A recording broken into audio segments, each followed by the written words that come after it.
Vous vous posez peut-être la question, pourquoi, à son âge, Jack, il fait une chose comme ça, à son âge? La création d'une fondation, il aura bientôt 80 ans. Bon, bien sûr, ce n'est pas mes enfants ou ma famille qui me posent cette question-là, c'est mes copains. Et puis, la vérité, c'est que cette idée me travaillait depuis très longtemps. Permettez-moi de vous raconter brièvement comment elle a germé en moi. Depuis le début de ma carrière, où j'ai commencé à travailler il y a 53 ans, croyez-le ou pas, j'ai eu la chance de vivre beaucoup d'expériences passionnantes qui m'ont beaucoup appris. J'ai vécu dans 7 pays différents, avec toutes les adaptations culturelles et linguistiques que cela suppose. Cela m'a permis de forger et me forger une base solide pour analyser et prendre des risques. Et ma vie était pleine de risques pris dans les affaires. Cela m'a amené à créer 6 sociétés au cours de ma carrière. Mais comme tout entrepreneur, j'ai eu mes échecs aussi. Il y avait une société qui est entrée en liquidation juste après sa formation et on n'a rien récupéré, ni pour nous, ni pour les fournisseurs. Il y avait aussi une société qui est devenue, comme on dit en anglais, « the living dead », ce qui veut dire que ça existe toujours, mais ça ne produit rien du tout. J'ai aussi eu la possibilité plus tard dans ma carrière de créer avec une bonne équipe de collègues, les premiers fonds de private equity en Suisse. Donc l'un de mes ex-associés, André Borchberg, est ici ce soir. Et finalement, j'ai eu l'honneur et le plaisir de prendre la direction de l'entreprise de microfinance Bleu Finance durant les 5 premières années de son existence. La société s'est développée très rapidement en tant sur le plan des actifs que sa présence géographique au final, à mon départ, dans 45 pays. C'est une expérience inoubliable et pour moi et je pense aussi pour l'équipe. Et malgré cette vie professionnelle et bien remplie, j'ai toujours su trouver du temps pour pratiquer les sports que j'aime. Même en voyage d'affaires, je les faisais, pas pour la santé, mais plutôt pour le sentiment de bien-être que cela m'a donné. Lorsque je courais, lorsque je pédalais, je ne pensais plus à mes business, mais je pensais vraiment à ma tranquillité et la paix que j'avais en moi après. J'ai pratiqué beaucoup de sports avec plus ou moins de succès. Le tennis, le rugby, le cyclisme, le golf, le ski, l'alpinisme, etc., etc. J'ai tout essayé sans être champion de rien, si ce n'est du nombre de sports que j'ai expérimentés. Mes 2 grandes passions sont le vélo et la montagne. Et avec un groupe de copains cyclistes par le passé, j'ai sillonné 22 pays à vélo. Avec des amis montagnards, j'ai fait un grand nombre de sommets de plus de 4000 mètres en Europe et plusieurs de 5000 à 7000 en Amérique du Sud. Avec ma femme Claire-Lise et nos enfants, nous avons skié un peu partout en Suisse, en France, ainsi qu'aux États-Unis et au Canada. Donc, le sport, vous voyez l'importance que ça avait dans ma vie. Puis, il y a 8 ans, pour la première fois de ma vie, je me suis retrouvé incapable de marcher à cause d'une sténose lombaire qui comprimait les nerfs de ma jambe gauche. C'était un vrai choc. L'idée d'une vie sans sport m'a terrifié. Et j'étais complètement fou de rage et fou de désir de remonter la pente. Heureusement, j'ai pu être opéré très vite avec succès et grâce à un excellent suivi par mes physios, j'ai pu retrouver la bonne condition physique que j'avais avant avec donc un tas d'exercices que les physios ont développés pour moi. Cette brève expérience de mobilité réduite m'a fait beaucoup réfléchir. J'en suis arrivé à 3 conclusions. Numéro 1, j'ai eu une chance énorme d'avoir accès à un excellent neurochirurgien et un programme de rééducation qui a très bien marché. Deuxièmement, j'ai toujours fait du sport principalement par curiosité et pour le fun de faire. Pas pour vivre plus longtemps, mais pour vivre mieux. Et trois, grâce au progrès de la médecine, nous vivons beaucoup plus vieux maintenant que nos parents. Mais pour bien vivre, il est essentiel de rester en bonne santé et surtout de rester mobile. L'idée m'est venue qu'en racontant mon histoire, je pourrais peut-être convaincre d'autres personnes de l'importance de changer leur mode de vie qui doit comprendre beaucoup de choses dont je parlerai d'ici une minute. J'ai donc commencé par écrire un livre à ce sujet intitulé « Get Fit for Life, My Journey with Fitness, Health and Aging ». Je vous invite à prendre un exemplaire qui sont à l'entrée sur la table de la sortie avant de partir. J'espère que vous aurez du plaisir à le lire. Et sinon, c'est une bonne somnifère. Pour moi, il y a 4 règles, et dont je vais parler tout à l'heure, qui sont très simples pour arriver à bien vieillir, bien vivre à n'importe quel âge. Premièrement, de manger sainement et en quantité raisonnable pour garder un poids sain. Combien de fois on entend ça? Mais combien de gens suivent ces indications? Avoir une activité physique régulière, comprenant des exercices de résistance, de souplesse et d'endurance. Troisièmement, passer autant de temps que possible avec la famille et les amis. On a besoin de ce lien social. Et puis, on a découvert tout ça, vous tous ont découvert ça pendant la période de Covid. Et finalement, have fun, have adventures, do something a little bit out of the box. La création de la fondation de Fit for Life en 2020 a été la suite logique de ce même processus de réflexion.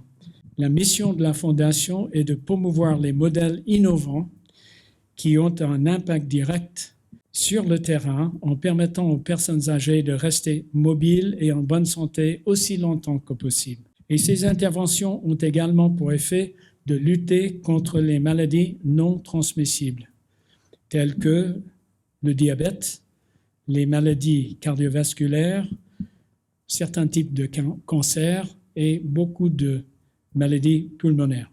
Aujourd'hui, le vieillissement de la population présente un défi important pour la société. La proportion des plus de 85 ans est en forte croissance partout dans le monde entier, ce qui entraîne une augmentation des coûts de la santé et de la prise en charge des personnes âgées. Et si il y avait une opportunité de promouvoir un modèle de vie qui permet à la majorité des personnes âgées de vieillir indépendamment en continuant à contribuer à la société, on serait vraiment au point où on peut dire qu'on a fait un impact sur ce problème. En Suisse, 1/4 de la population souffre d'une maladie non transmissible. C'est un pourcentage très élevé. Elles sont la cause des décès la plus répandue à l'heure actuelle. Pour beaucoup de personnes âgées, elles sont aussi associées à une perte de mobilité et une entrée précoce en EMS. Ces maladies sont en grande partie évitables, à condition d'adopter une alimentation plus saine et un mode de vie plus actif et moins sédentaire. C'est là le message que la Fondation veut passer à travers les Fit for Life Awards ainsi que d'autres projets qui verront le jour prochainement. Rester en bonne condition, j'aimerais ajouter, a d'autres avantages. Cela vous permet de rester plus mobile et indépendant pendant plus longtemps, de profiter de vos amis et de vos proches beaucoup plus que ce qui est normalement le cas si on est dans un EMS ou ailleurs, de faire des activités qui vous passionnent. La passion ne devrait pas disparaître à l'âge de 80 ans, tout au moins c'est ce que je me dis, de stimuler votre cerveau et de rester en bonne santé psychique aussi. En 2020, nous avons lancé les Fit for Life Awards qui ont attiré plus de 600 candidatures du monde entier. Nous avons été accompagnés pour cela par Impact 46, dont le fondateur Nicolas Crosta est présent et ici ce soir. T'es où, Nicolas? Voilà. Et puis, il nous a aidé énormément à mettre en place un processus de sélection rigoureux sur la base des questionnaires, d'entretien téléphonique, visites sur le terrain et diligence minimum. Pour moi, qui viens du monde du private equity et du business, cela ressemble en tout point à ce qu'on fait lorsque nous analysons une société dans laquelle on veut investir. On regarde de très près à tout, pour être avec les meilleurs, et les meilleurs qui opèrent sur le terrain. Le but des awards est d'identifier les organisations présentant les caractéristiques suivantes. Un modèle innovant, reproductible et durable. Un impact mesurable et un esprit entrepreneurial. Chacun des 3 lauréats reçoit un don de 100 000 € dont le but est de financer le développement et l'expansion de leurs activités. Ce soutien financier devra leur permettre de toucher encore plus de bénéficiaires. Nous espérons aussi faire connaître plus largement leur action, ce qui pourrait donner lieu à des nouveaux partenariats avec des associations, des entreprises, des hôpitaux, les instituts de recherche. Les awards nous ont également permis de constituer une base de données très complète qui recense qui fait quoi dans les domaines qui nous intéressent partout dans le monde. C'est une ressource précise et précieuse, non seulement pour nous, mais aussi pour d'autres fondations ou philanthropes qui voudraient nous rejoindre et qui peuvent utiliser cette même source d'informations. Cette base de données va se développer au cours des prochaines années et elle donnera lieu à un rapport dont la première édition paraîtra début 2022, qui parlera donc de ce qui se passe, quelles sont les transitions et quelles sont les nouvelles pistes dans le domaine de la philanthropie, dans les domaines qui nous intéressent. Donc, maintenant, j'ai le grand plaisir de vous présenter les gagnants des Awards Fit for Life 2021. Ces organisations réalisent sur le terrain la mission qui s'est fixée la Fondation. Et sans eux, nous n'existerons pas. Nos 3 lauréats font un travail extraordinaire pour permettre à des personnes et âgées et plus jeunes, mais aussi d'accéder à une activité adaptée à leurs besoins et leurs capacités dans une ambiance de groupe qui est la chose qui les motive le plus. I'll go back to English, and now we will pass on to the video presentation of the award winners. Pour les francophones, maintenant on va passer aux vidéos de l'activité de chaque organisation qui recevra un prix. So, as the first award,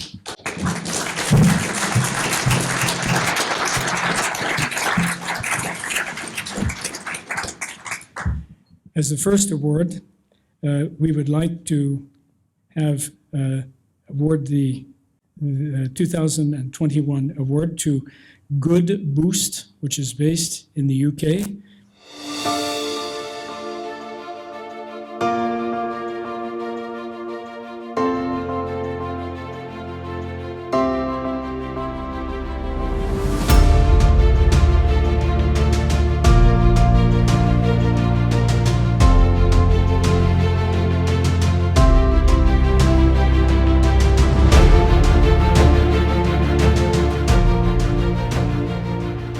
Founded by Ben Wilkins in 2018, Good Boost has pioneered the development of new technology to deliver individualized therapeutic exercise on land and in water, with a focus on musculoskeletal conditions like arthritis and back pain. Good Boost has developed an automated platform powered by AI to generate a set of personalized exercises based on the individual's specific needs. Lasting 10 to 60 minutes, Good Boost's exercise sessions are designed to be both beneficial and fun for people with a range of MSK conditions. Good Boost pioneered this approach with its Aqua program, offered at community swimming pools in group sessions with a trained facilitator. Water-based therapy is especially effective to reduce joint pain and improve mobility. After the COVID-19 pandemic forced many pools to close, Good Boost quickly pivoted to offer a land-based program as well. Today, Good Boost makes its programs available in the UK through the National Health Service and through partnerships with established charities for people with various MSK conditions.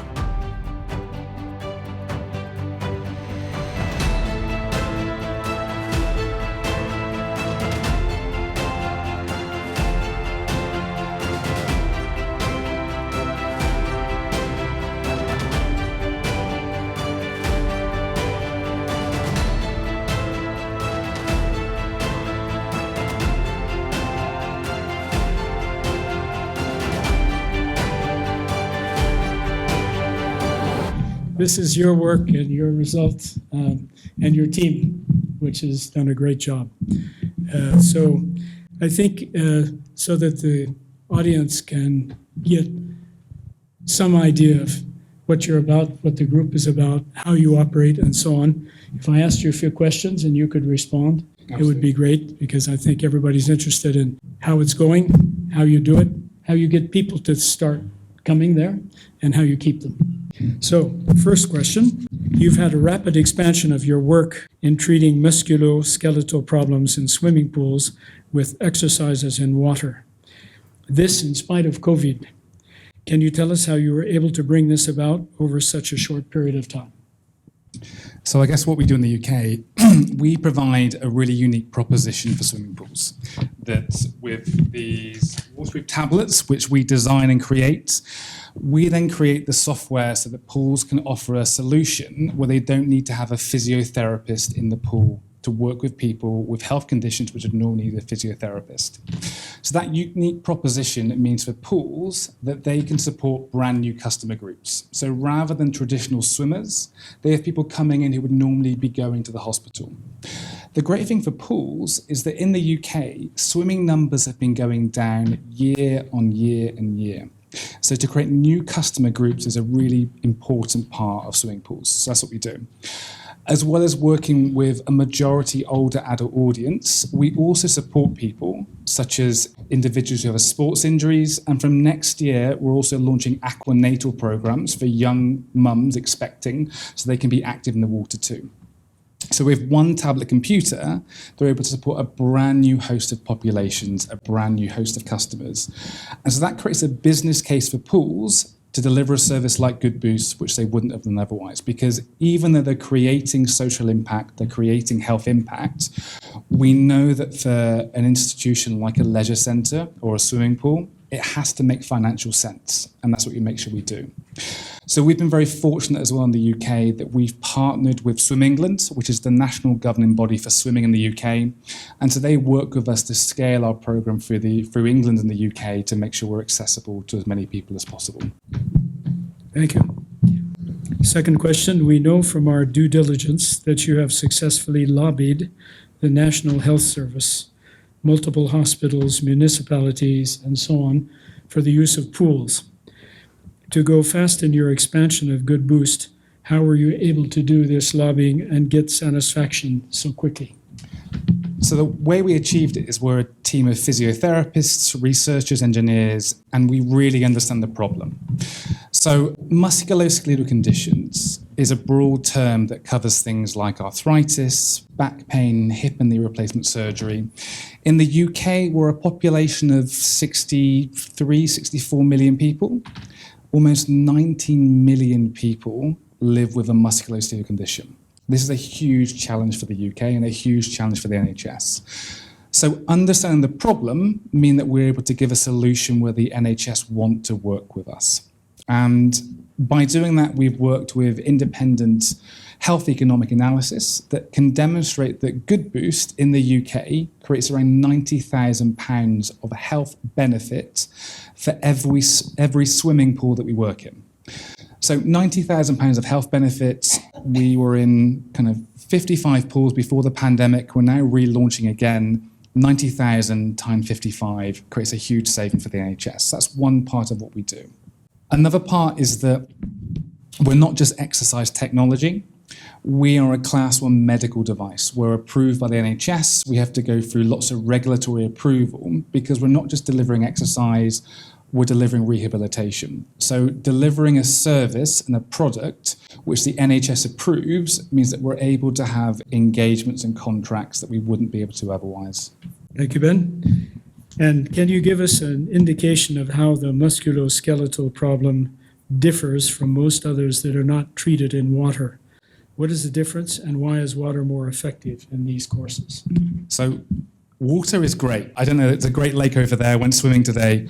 Water is amazing. So from a research perspective, aquatic rehabilitation is as effective as land rehabilitation. In many cases, for musculoskeletal conditions, it's more effective. It's not just about the fact that it's more effective for a lot of people. The real benefit to working in water is that for people who have mobility challenges, for people who struggle to exercise on land, being in water means they can exercise in a way not possible on land. We have people showing up to Good Boost sessions in wheelchairs with walking aids, and suddenly they are jumping and running in the pool, and they could never do that in water. So there are many inherent properties of water which make that possible. So one being hydrostatic pressure. So this is the pressure of water pushing down on you. And for people with heart conditions who have swelling in their legs quite often, it means it reduces the swelling and it improves circulation. The other is things like hydrostatic hydroresistance. So just moving your arm in the air is very different to moving your arm in the water. So suddenly people are creating strengthening exercises through natural movement. And the other is buoyancy. So that feeling of weightlessness we get in water. And some of the key barriers to people with pain conditions like knee arthritis and back pain is pain. So being in water, they can move in ways where they don't experience pain, which means they can then exercise because that's one of the key barriers they overcome. Concerning expansion, do you plan to move beyond the UK? If so, where and with what timing? And where is the need the greatest? So we're currently being funded by Pfizer to work in the Ukraine and Kosovo. So we're launching in the Ukraine this month, in Kosovo next month. So our plan is very much to expand. Where is the need greatest? So the need greatest, so according to the World Health Organization, there are just over 1.7 billion people living with musculoskeletal conditions on the planet. So it costs the global health economy over $100 billion a year to treat and manage. And when you think of it in that way, this isn't just a niggle in people's knee, it's not just an ache in people's back. Musculoskeletal conditions are the primary cause of disability on the planet. The primary reason for older adults spending more time not living life to the fullest is because of loss of muscle, arthritis, back pain. So the need is greatest everywhere. So our plans are world domination. That's it. We have to go global. There's no way around this.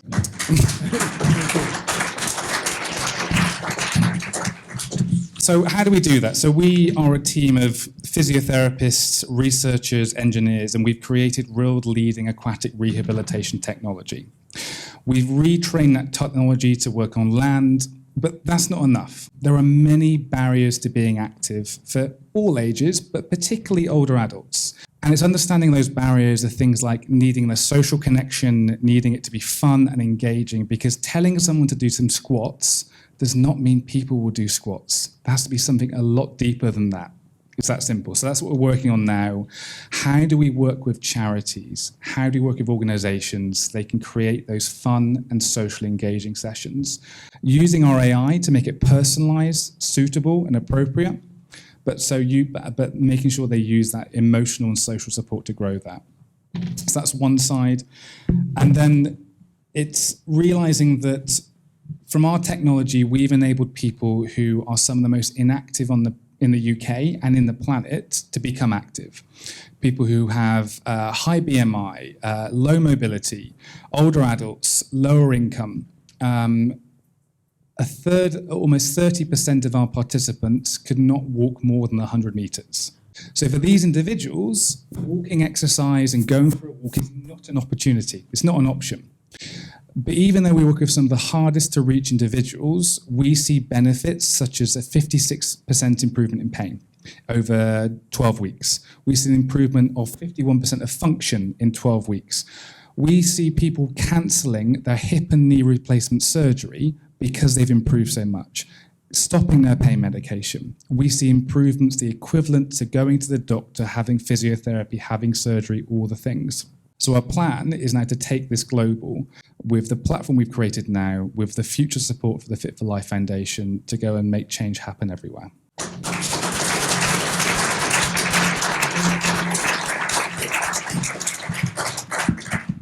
Thank you, Ben. Great presentation. And now I'd like to give you your award.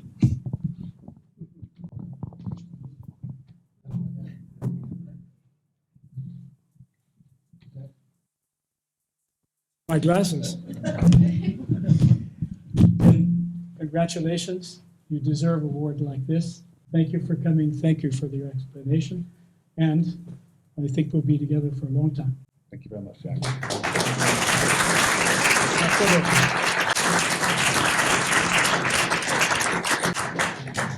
I took the glasses off for the photo, ladies and gentlemen, to look better. Okay, now I would like to just introduce at a distance Ken Tan, who is the originator and the managing director, CEO of PulseSync, based in Singapore.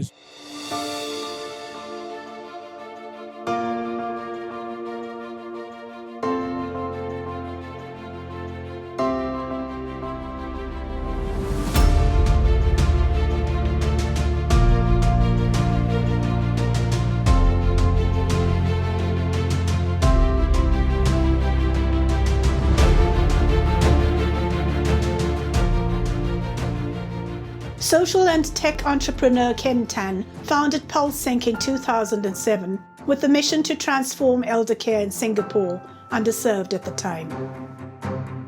Over the years, PulseSync has developed a range of software products that aim to transform old age through more personalized care and by combating frailty. In 2015, in partnership with the Lian Foundation, PulseSync launched Gym Tonic, an evidence-based strength training program designed especially for elders. Gym Tonic uses state-of-the-art gym equipment, evidence-based protocols, and advanced software to offer measurable, targeted strength training in nursing homes and community centers across Singapore. The program helps participants monitor their progress towards achieving their personal goals, such as walking further, regaining muscle strength, or losing weight.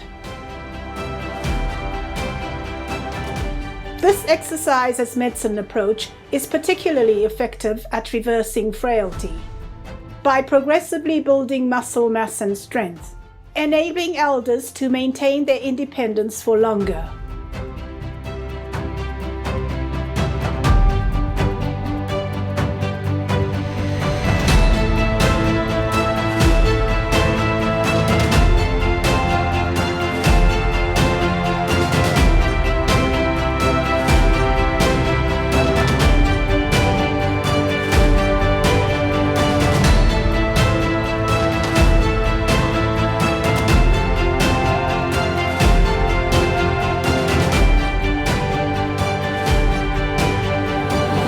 He's not able to be present here because of the COVID virus and of the necessity, if he goes back to Singapore from any country in Europe, he has to do 21 days of quarantine.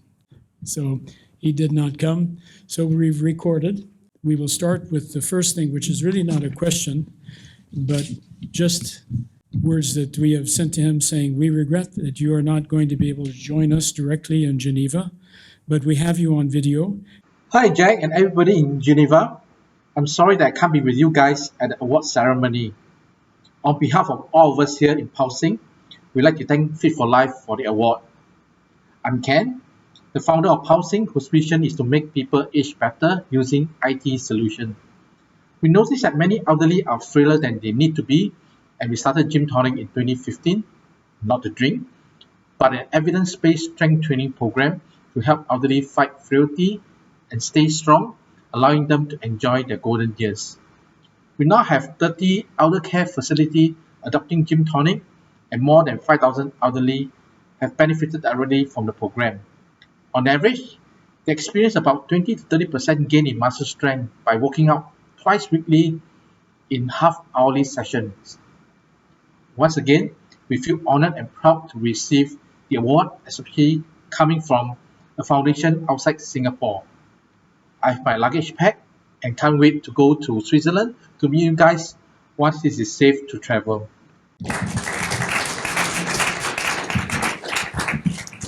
Thank you, Ken. Second question or second thing for you to talk about. Your operation at PulseSync is very focused on high-tech approach to fitness and rehabilitation. Can you tell us what led to this approach? How has the focus on technology allowed you to achieve the impact that you have? As you know, PulseSync is a technology company tasked using a high-tech approach to come up with practical solutions is our bread and butter, something natural to us. In the case of gym tonic, using data and methodology to gather empirical evidence allow us to create a strength training solution to tackle the abnormal frailty of elderly. The data gathered not just help to track performance and efficacy of gym tonic, but also motivate the elderly to improve and stay on the program, as they can qualitatively see for themselves how the effort are being translated to both strength and functional improvement. What technical innovations have you developed, and how have these both motivated your members and enabled them to make greater strides in areas like rehabilitation and balance? Gym tonic's singular mission is to mainstream strength training, something important but often overlooked. Our innovation underpins our two key strategies. Firstly, to get elderly to join. Secondly, to stay on the program. With this in mind, we designed gym tonic to be safe, simple, hassle-free. State-of-the-art hydraulic-based exercise equipment ensure the elderly's safety. We design and develop both the software user interface and backend so that it is simple for the elderly to use and be motivated while exercising. The training and assessment protocol were designed so that exercise of core muscle group is easy and can be done in 20 to 30 minutes. Pre and post assessment are done for the elderly, and all data are captured and tracked. As mentioned in the previous answer, this causal relationship of effort and evidence in improvement is very motivational to stay on the program. We will soon roll out an AI-based adaptive intelligence which will automatically optimize the workout program for each individual elderly. Next question, Ken. Does PulseSync have any plans to expand beyond Singapore? Better fitness of older people who go to PulseSync help prevent COVID, or at least mitigated their level of infection? When we conceptualized Gym Tonic in 2014, we wanted it to be a universal program for the general elderly population, not just for Singapore. Fast forward, armed with many years of experience, research and development, and track record, I must say that we are ready to venture abroad beyond Singapore. We are now looking for like-minded partners, including philanthropic foundation and impact investor, to democratize and proliferate Gym Tonic together with us. Because a fully self-contained Gym Tonic studio needs only a small area to operate. We believe the most scalable approach is to roll out accessible stand-alone exercise studio akin to Express Gym, allowing elderly to easily commute to the gym and exercise quickly and conveniently. Prior to COVID, countries we were interested in were UK, US, Germany, Switzerland. Well, of course, if there are any interested party here, we will be very happy to hear from you. And the final question, Ken. The whole world has been impacted by the COVID-19 pandemic to a varying degree in each country, but in fact, the recent outbreak in Singapore is the reason you can't be with us today. How have you managed to continue promoting health and fitness for older people during the pandemic in Singapore? Well, this problem is not unique to us, and we have learned to cope with it. Of course, during the lockdown period, elderly were not able to come to the gym, and we were all very worried. Many of them deteriorate the condition very rapidly. But of course, with the situation improved, the government allowed them to come back to the gym. And of course, all gym operators have to exercise care and safe management measure, and including putting more safe distancing between machine. We wipe down the machine, we clean the machine more regularly. We reduce the gym capacity so that we have lesser people per time in the gym. And all these have helped. And in fact, we are seeing elderly coming back more confidently, and they are more compliant to the exercise program because they know that they have missed out a lot during the lockdown period. With that, we are also constantly thinking what other ways that we can continue to gradually improve our gym capacity without compromising safety and their well-being. So let's have a hand for Ken.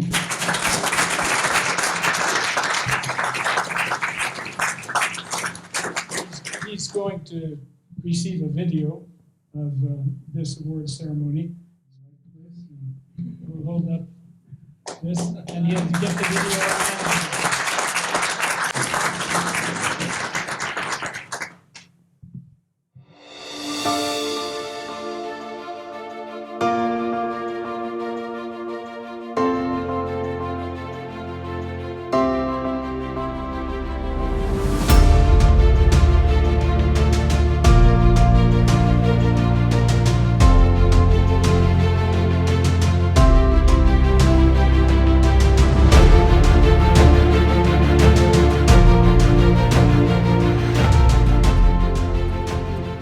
Siel Bleu was founded in 1997 by Jean-Daniel Muller and Jean-Michel Ricard. Their vision was to create a society where everyone can experience the benefits of physical activity, regardless of income, age, or ability. Siel Bleu has developed a range of adapted physical activity programs that promote the autonomy and well-being of elders and people living with chronic conditions or disabilities. The social enterprise offers group classes through community centers, nursing homes, hospitals, and patient organizations, as well as one-on-one sessions at home or online. The exercise can be tailored to participants' needs and abilities. The programs have proven physical, social, and psychological benefits. Innovation is a central value for Siel Bleu. The organization dedicates 10% of its budget to research and development. It has developed innovative exercise equipment and supports clinical research on the impact of adapted physical activity. Siel Bleu has expanded its model across Europe and now comprises over 200 partners in France, Belgium, Ireland, Spain, and Romania.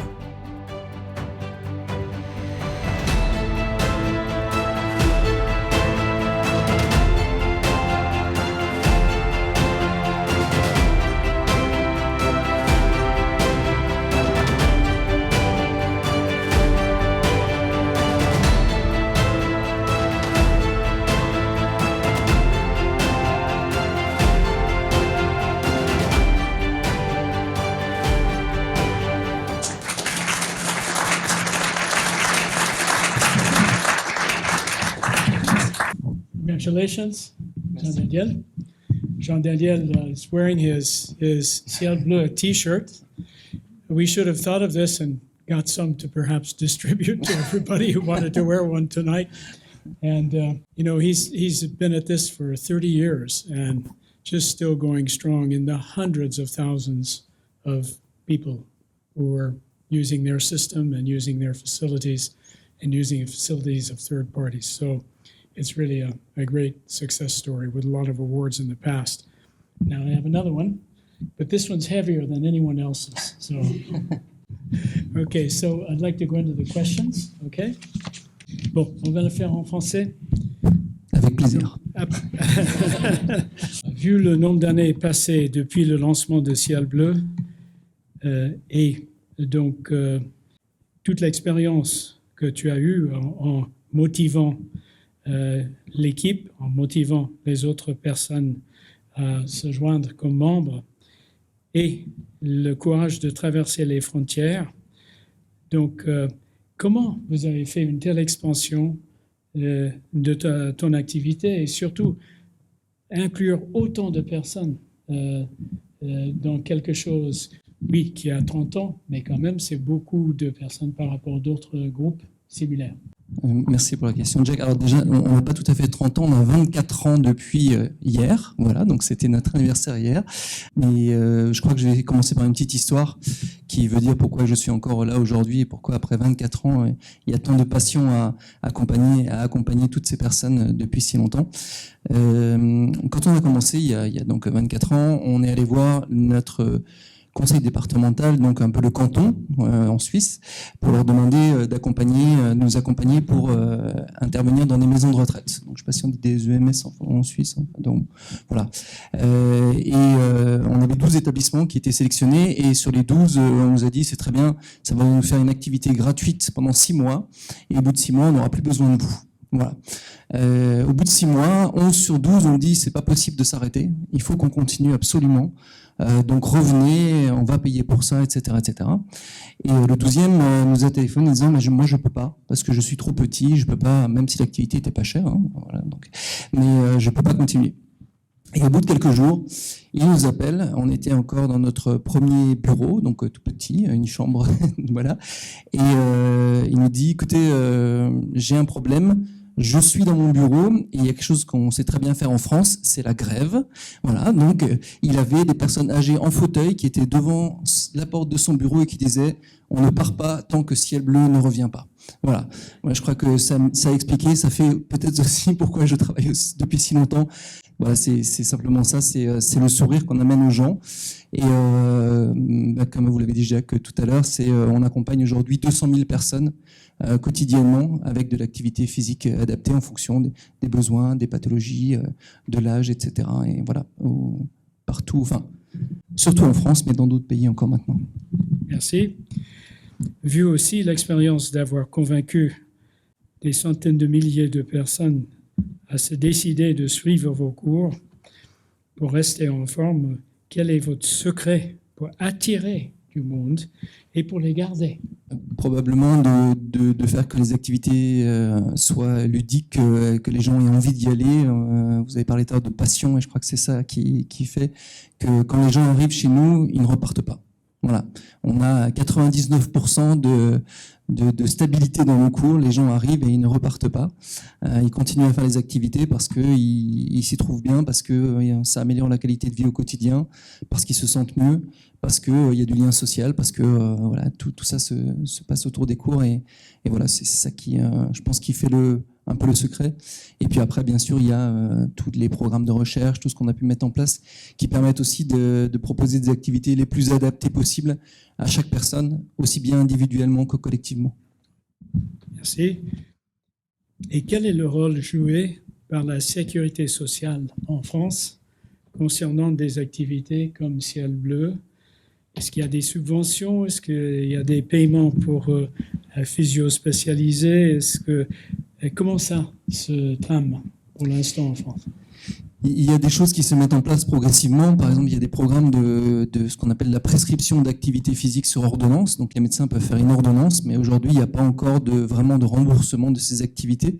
Donc, ça permet à des médecins d'envoyer les gens et de les solliciter pour qu'ils fassent des activités. Il y a vraiment très, très peu d'activités qui sont aujourd'hui remboursées. Il y a quelques programmes sur le cancer aujourd'hui qui sont accompagnés. Mais on espère qu'il y en aura de plus en plus et on a pu le démontrer à travers de nombreuses études et notamment celle qu'on a menée avec notre institut de recherche qu'on a créé il y a quelques années et qui participe à de nombreux programmes et qui montre que l'impact de l'activité physique sur plein de pathologies, sur l'autonomie des personnes est juste considérable. Les chiffres, quelles que soient les pathologies, vous avez parlé de diabète, de plein de choses, les chiffres sont juste incroyables, mais aussi les économies de santé. Et là, je pense que la sécurité sociale ferait bien de regarder d'un peu plus près, parce que si on prend l'exemple, par exemple, d'un programme sur le cancer du sein qu'on a fait avec l'Institut Curie, on a pu montrer que, alors c'est l'Institut des politiques publiques qui a pris ça en charge. Et donc, on a montré que sur l'accompagnement des personnes, il y avait un investissement de 15 millions d'euros pour justement accompagner les personnes sur ces programmes-là, le minimum d'économie pour la sécurité sociale et donc pour l'État serait de 400 millions par an, en investissant 15 millions. Voilà, mais ça ne devait pas être assez suffisant, donc pour l'instant, ça n'est pas encore mis en place. Mais ça viendra. Ils ont dû dépenser ça sur autre chose. C'est ça, voilà, la médecine préventive a encore du chemin à faire. Et quand vous regardez les autres organisations comme la vôtre, puisqu'on a reçu quand même 600 propositions au total pour cette année de prix, donc y a-t-il un moyen de leur passer des techniques de recrutement de participants, leur motivation, et pourriez-vous devenir la source d'éléments qui promettent du succès à des organisations tiers dans d'autres pays? On le pense, puisqu'on est déjà présent, on était déjà présent dans 4 pays, donc en France, en Irlande, en Belgique et en Espagne. Et on a commencé cette année dans 3 autres pays avec une impulsion de la Commission européenne qui nous a aidé à ouvrir 3 nouveaux pays, donc au Portugal, en Roumanie et en Allemagne. Et on a démarré sur d'autres pays comme l'Inde, par exemple. Et c'est simplement... voilà, c'est un savoir-faire, un savoir-être, c'est un accompagnement des personnes, c'est prendre soin de l'autre, c'est amener des techniques spécifiques qui ont été développées avec plus de 5000 exercices suivant les pathologies, les problématiques, le niveau d'autonomie des personnes qui ont été développées toutes ces années. Et ça, bien sûr, on le tient à disposition de tous ceux qui ont envie de se lancer là-dedans. Et pour moi, il n'y a pas de limite à ça. Bravo.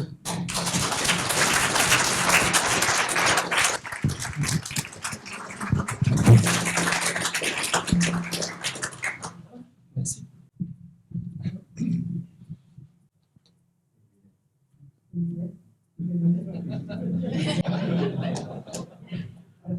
Merci. Félicitations.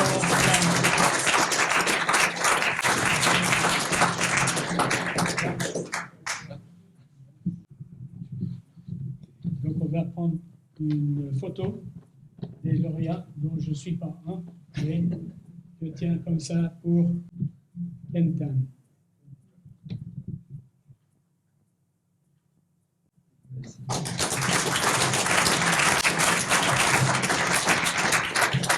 Merci.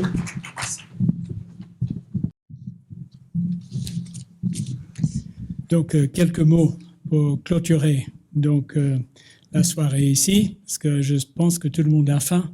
Moi, j'ai faim, donc ce ne sera pas long. Je voulais juste vous dire qu'en effet, puisqu'on est vraiment dans la période de l'existence de notre fondation, et donc normalement les gens font une proposition de mise de fonds dans la fondation quand ils démarrent. C'est pas notre cas. Notre cas est plutôt de vous dire qu'on existe. Vous avez tous des relations donc étendues dans le monde des fondations, mais aussi le monde des ONG, etc. Et donc, pour que nous puissions continuer notre activité d'Awards Programme, si vous avez des idées pour des gens qui pourraient lancer des propositions dans les années futures, on va commencer les Awards 2022, la préparation de tout ça, donc au mois d'octobre. Donc, donnez-nous ces noms et donnez-nous ces contacts. Si vous voyez d'autres fondations qui aimeraient pratiquer à peu près la philosophie qu'on vous a présentée ce soir, aussi, les introductions sont les bienvenues. Je ne suis pas du milieu.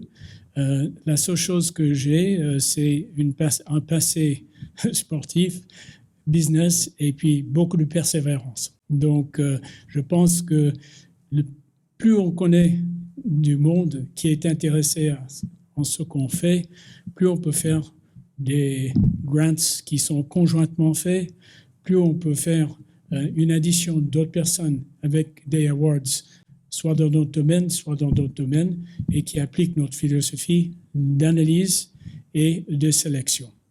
Donc voilà, c'est la seule chose que je veux vous dire. Et puis, réfléchissez, s'il y a quoi que ce soit, n'hésitez pas à me téléphoner ou à téléphoner à Sander Nagy, et puis on réagira tout de suite. Donc, je vous invite à notre cocktail dînatoire qui aura lieu là, au même endroit où on a pris un verre. D'accord.